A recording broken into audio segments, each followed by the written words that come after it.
Bonjour à toutes et à tous et bienvenue sur Radio CSERT, votre rendez-vous quotidien avec l'actualité de la cybersécurité. Je suis Marc-Frédéric Gomez, nous sommes le mardi 9 septembre 2025 pour un épisode spécial sur une attaque de la chaîne d'approvisionnement NPM et je vous propose une analyse de cette compromission majeure ciblant les crypto-monnaies. Bien entendu, vous retrouverez l'ensemble des sources dans la description de l'épisode ainsi que sur le site de radiocessort.org.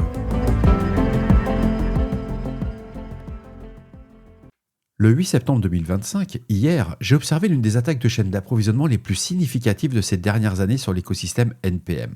Cette compromission a affecté 18 packages JavaScript populaires, collectivement téléchargés plus de 2 milliards... Oui, vous avez bien lu, vous avez bien écouté, plus de 2 milliards de fois par semaine, transformant temporairement des bibliothèques critiques en vecteurs de vol de crypto-monnaies. L'attaque s'est révélée particulièrement sophistiquée dans son exécution technique. Les attaquants ont injecté du code malveillant offusqué dans les fichiers index.js des packages compromis, créant un intercepteur basé sur le navigateur capable de détourner le trafic réseau et les API d'application. Ce malware opère à plusieurs niveaux critiques.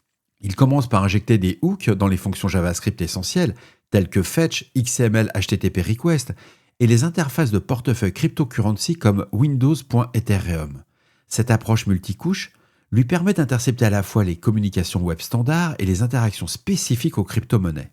La logique de remplacement d'adresses s'avère particulièrement insidieuse.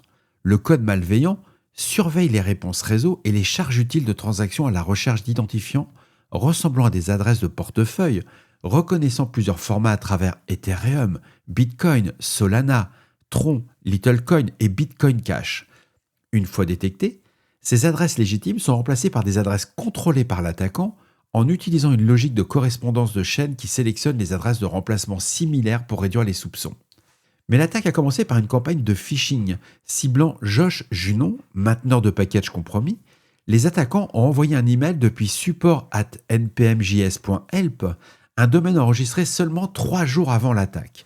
Ce message prétendait provenir de NPM et exigeait une mise à jour des informations d'authentification à 2 facteurs avec une urgence artificielle de 48 heures. Cette approche révèle une planification méticuleuse. Le domaine frauduleux utilisait les services de DNSexit.com, une société de DNS dynamique offrant des noms de domaine gratuits permettant aux attaquants de pointer instantanément vers n'importe quelle adresse IP de leur contrôle. Sous leur contrôle surtout. Une fois les identifiants récupérés, ils ont temporairement verrouillé le développeur en changeant l'adresse email associée au compte. Et les 18 packages compromis représentent l'épine dorsale de l'écosystème JavaScript moderne. Cette liste inclut des bibliothèques fondamentales comme Chalk, il y a quand même 299 millions de téléchargements hebdomadaires, Debug, 357 millions, et ANSI Style, 371 millions de téléchargements hebdomadaires chaque semaine.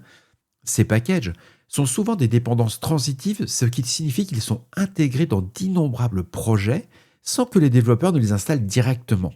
La fenêtre d'exposition s'est limitée à environ 2 heures, mais l'ampleur potentielle de l'impact reste stupéfiante.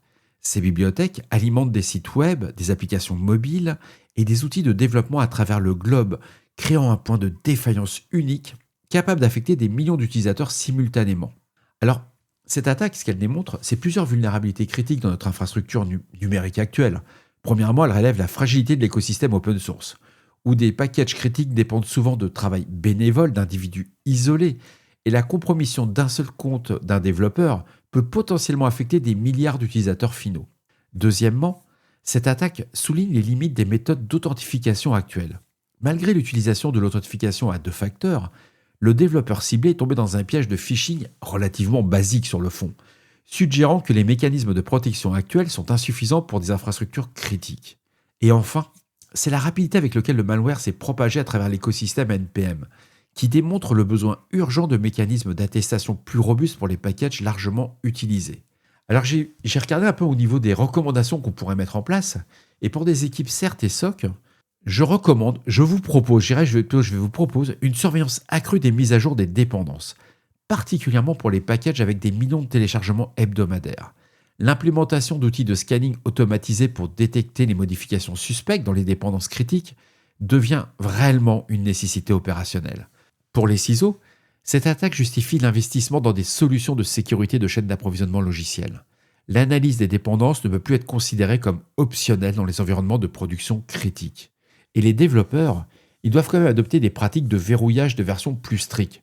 Utiliser NPM CI dans les pipelines de build et implémenter une validation de package avant leur intégration dans les environnements de production. Cette attaque de chaîne d'approvisionnement NPM nous sert d'avertissement sur la fragilité de notre infrastructure logicielle moderne. Et bien que l'impact ait été limité par une réponse rapide de la communauté, elle illustre parfaitement comment une seule compromission peut potentiellement affecter des milliards d'utilisateurs. On parle de milliards. L'adoption de clés de sécurité physique pour l'authentification des mainteneurs de packages critiques n'est plus une recommandation, mais ça devient une nécessité impérative pour protéger l'intégrité de notre écosystème logiciel. Et voilà, cet épisode spécial de Radio Cesseur du mardi 9 septembre touche à sa fin. J'espère qu'il vous apportera des informations claires et utiles. D'ici là, restez vigilants, surveillez vos systèmes et surtout, on ne réfléchit pas, on patch et on surveille ses dépôts NPM. On se retrouve tout à l'heure pour un nouvel épisode sur l'actualité quotidienne. Prenez soin de vous, je vous embrasse très fort. Au revoir.